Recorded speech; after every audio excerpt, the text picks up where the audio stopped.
Yeah, I'm here with Michael Oliveira. This is his second appearance on Boxing During Dinner, and still no dinner. You know, he's training for a big fight June 2nd against Acelino Freitas. Michael, first of all, this fight, when it came about, you know, you being Brazilian, Acelino Freitas being Brazilian, he's a legend out there. When you guys made this fight, what was your thinking? I mean, first of all, thank you for having me on Boxing at dinner again. You know, thank you to everybody that watches. Well, to answer your question, I've been a football fan since I was little. I've been boxing since I was 3, and he's been boxing before I was born, so my whole life I've been his fan. I went to watch him against the Argentinian Barrios to knock him out when I was 13, and I never thought today, you know, or June 2nd, I would be able to face him. It's an honor training 110%. You know, he's probably training 120 because, you know, he's the favorite, and I'm trying to get there. But if everything works well, we're gonna come out victorious. This is probably your biggest fight name-wise. Acelino Freitas, a former champion, one of the best fighters of this generation. A win against him, what does that do for your career? Oh, a win against him, first of all, is gonna make me feel good. But it's gonna create a big fan base in Brazil. Everybody's gonna support me.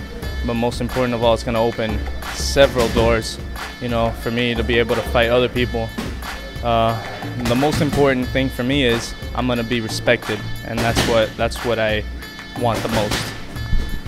Now you're saying, you know, you were a big fan of Freitas growing up, which is good, because if you beat him, the Brazilian fans will probably, you know, like you more. The fact that you guys have respect for each other, and it'll be kind of a passing of the torch. Do you see it that way? Of course I see it that way. I'm not fighting him because I don't like him. I'm not fighting him because of the money.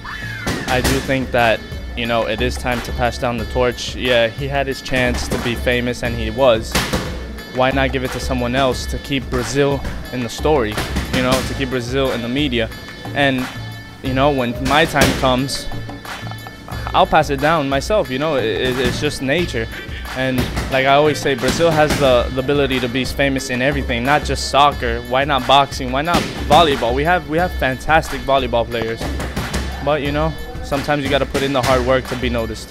Yeah, there's a lot of good athletes in Brazil. Obviously, they're known more from soccer, from football.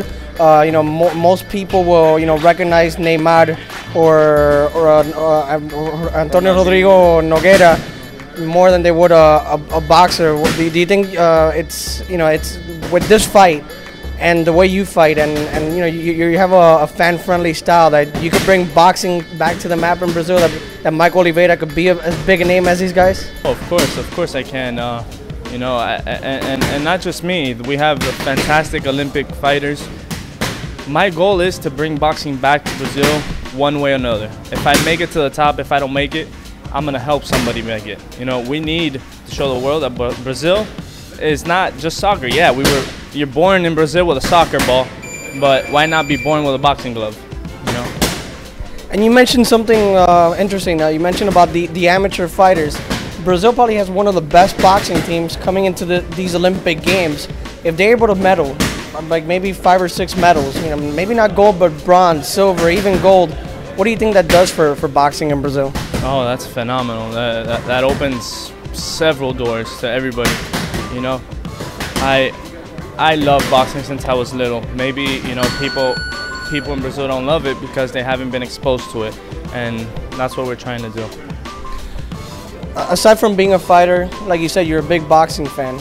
I'll toss a couple of fights at you. Tell me what you think. Manny Pacquiao, he's fighting Tim Bradley, which is it's a tougher fight than a lot of people think.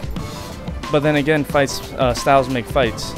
I haven't seen one fighter that could give Manny Pacquiao trouble besides Miguel Marquez. And like Muhammad Ali and Joe Frazier, Muhammad Ali used to tumble everybody, but Joe Frazier used to give Muhammad Ali some trouble. So I honestly think that Pacquiao is still in his prime time.